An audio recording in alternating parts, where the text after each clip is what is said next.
I used to go to the Donnell Library across the street from the Museum of Modern Art when I was a child, and my older sister was taking art classes, and it was a special time between me and my mother, and I just remember feeling like I'd fallen into heaven.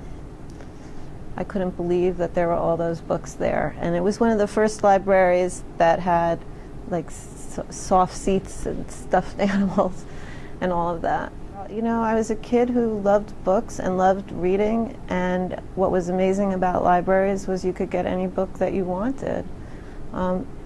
My parents bought us books, but it wasn't quite like it is now where people buy books pretty, easily online or go to bookstores. We took books out of the library and took them out from school. And every week when I would go to the Donnell Library, we'd get books and bring them home and then bring them back. And I love that. In the summer, my family's been fortunate enough to stay. My mother has a house out in Amagansett, Long Island, and there's the most beautiful little library there. And my son, I was going to say my little boy, but now he's 13, so he's not so little. He's dyslexic, and yet he's the world's biggest reader. And often he and I will just go there to read and sit next to each other. And you'd think we'd be at the beach, but we're two peas in a pod that way. He says, Mom, it's so quiet there, and it's so cool, and it's full of books.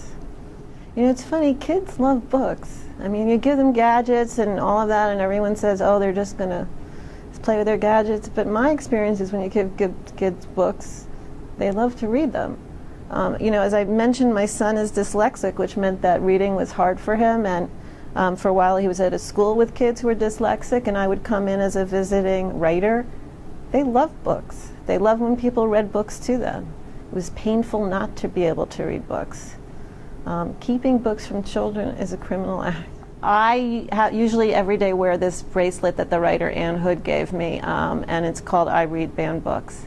And on the bracelet are covers of beloved books like Alice in Wonderland and Huck Finn, which has always been kind of controversial, and Go Ask Alice. But books that I love, Annie on My Mind, and the idea that those books are kept from kids seems just terrible to me. They're literature. I am writing a screenplay of my last book. That's what I'm doing next.